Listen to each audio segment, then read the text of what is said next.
Hello बच्चों, let's read the question. The question says a metallic element has a cubic lattice. Each edge of the unit cell is 2 angstrom. The density of the metal is 2.5 gram per centimeter cube. The unit cell in 200 gram of metals are. तो basically हमें question में दे रखा है बच्चों कि हमारे पास एक मेटेलिक एलिमेंट है जिसका क्यूबिकल लैटिस है एंड उस लैटिस का जो एज लेंथ है ये हमें 2 एंगस्ट्रॉम दे रखा है एंड डेंसिटी जो है मेटल का ये कितना दे रखा है 2.5 ग्राम पर सेंटीमीटर क्यूब। तो हमें बताना है कि 200 ग्राम मेटल में कितने यूनिट सेल होंगे। सो फर्स्ट ऑफ ऑल बात करते हैं बच्चों की कॉन्सेप्ट की।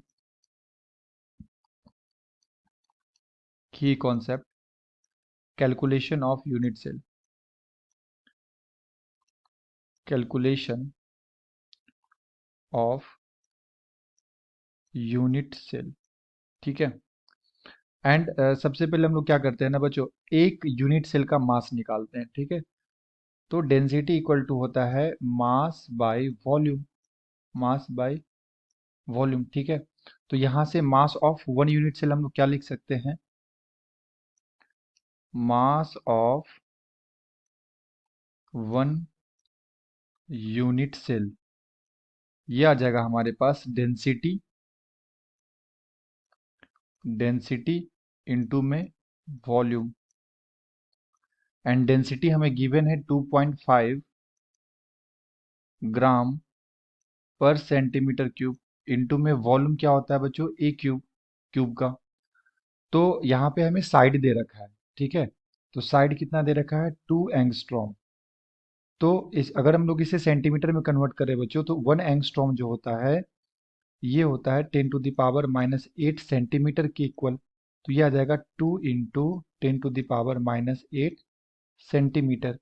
तो यहाँ से हम लोग लिख सकते हैं 2.5 ग्राम पर सेंटीमीटर क्यूब इंटू में ए क्यूब, यानी कि 2 × 10⁻⁻8 का क्यूब सेंटीमीटर क्यूब।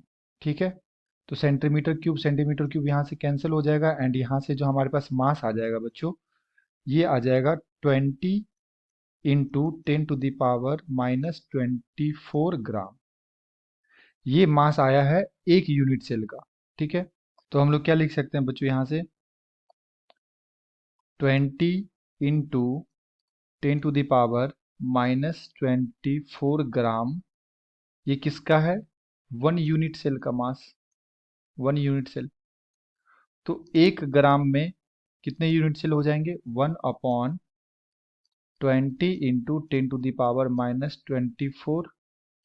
तो हमारे पास कितना दे रखा है, 200 ग्राम। तो 200 ग्राम में कितने आ जाएगा बच्चों, 200/20 इंटू 10⁻⁻24 यूनिट सेल। ठीक है। तो यहाँ से ये 0 से 0 कैंसिल हो जाएगा एंड ये 2 से ये 20 10 आ जाएगा। और ये 10⁻⁻24 अगर ऊपर गया तो ये प्लस हो जाएगा ना। तो यहाँ आ जाएगा बच्चों 1 × 10⁻25 यूनिट सेल। ठीक है। तो 200 ग्राम के अंदर 10⁻25 यूनिट सेल प्रेजेंट होंगे। तो अगर हम लोग यहाँ पे ऑप्शन चेक करें तो ऑप्शन डी में दे रखा है 1 × 10⁻25। So the correct answer is option D. Hope you have understood it well. Best of luck. Thank you.